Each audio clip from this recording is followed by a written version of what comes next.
So someone reminded me that I never did a follow-up on the Halcyonator versus Red Snapper tomato challenge. So go ahead and do that now. As you can see, they're quite dead, but they're supposed to be. They're indeterminate tomatoes. They they grow so far, so tall, so long, and they put out so many tomatoes, and then they give up the ghost. That's just what happens with a determinate tomato. They have a determined growth pattern and a determined lifespan.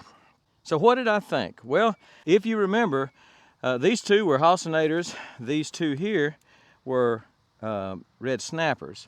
Planted exactly the same tub, same fertilizer, same potting mix, started at the same time. Everything was an apples and apples comparison on these. So what did I find out? Well, as far as production, I really didn't see that much of a difference. The Halcynators were very productive, but the Red Snapper is always very productive also. So I think I didn't count, I didn't do poundage or pieces or whatever, but from what I could tell, just looking at them when they were really going strong, I had at least as many Halcynators as I did Red Snappers, and that's a lot because, as I say, the Red Snapper are very prolific, produce a lot of tomatoes, big tomatoes. Now, some of my tomatoes in the earth boxes were bigger than the tomatoes in these wicking tubs. Don't know what that means or if it means anything, but I had 1.5 pound Red Snapper in an earth box, and these only got, a little over a pound maybe, the ones in this in these wicking tubs. So poundage wise, they all looked about the same.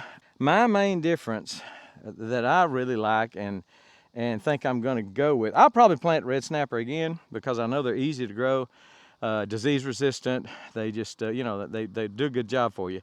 But I think I'm probably going to plant more of the Halcynator because the Red Snapper seem to have, when you slice one down the middle, seem to have that white core that just, core and then the little white branches that reach out. And, when you're putting that on a sandwich, you want to eat mater, not core. The Halcynator for me, and I'd like for y'all to comment on this too, but the Halcynator for me did not have that big core in it. It was just pretty doggone meaty red flesh on the inside. It was just, I don't know, I was impressed with the ones I sliced that I brought out. I'd come out here and pick it, write an H on it and write a RS on the other one and take it in and slice it. And I just, I was more impressed with the taste as well as the insides, the meat of the Halcynator. So I'm probably going to plant more of those than I am Red Snapper next year, although I'm not going to give up on the Red Snapper. They do produce a large, a tasty tomato, but I think the Halcynator was much more tasty, and it did not have that white core in it, or at least not near as much. So that's going to be, that's my review of it. That's my opinion of it. Some of y'all this year grew Halcynator with me and grew Red Snapper also.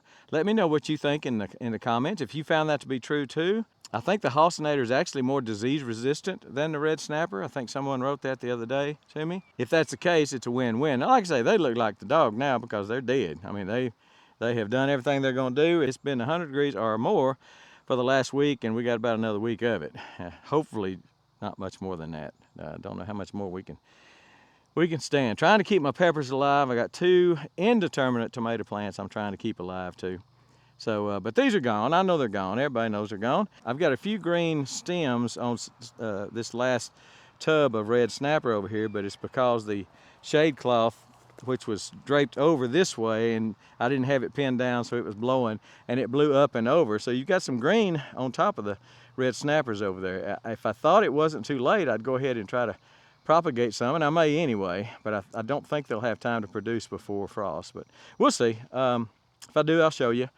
But that's the difference, in my opinion, between the Halcynator and the Red Snapper. Of course, both of them are found at Haas Tools, and you can look below this video to my link to Haas and at least look through their catalog of seeds and maybe start making your list for the end of the year, first of next year. I'm gonna get my seeds early, my fertilizer early, just in case things go down. I'm reading a lot of stuff that does not look good for the economy of the United States and world. So anyway, stay cool, stay hydrated, stay busy, and if you get a chance, go to Haas and look at their look at their catalog of seeds. They've got some of the best seeds I've ever grown before. High quality. They stay up to date on their seeds. They're not just sitting there old for years and years. They do germination tests on everything, I think. So anyway, check out Hoss Tools, and they'll be glad you did. Family-owned company and just real good people. Sponsor of my channel. So again, let me know in the comments what you have found, if you've grown both Hossinator and red snapper, or if you've just grown Hossinator. I'm real familiar with the red snapper, so if you've grown Hossinator and you found what I found to be true about the core and the taste, let me know what you think. I'd like to get some comments on that, if you will. And I appreciate it, and that gum is hot. I'm going inside. We're gone.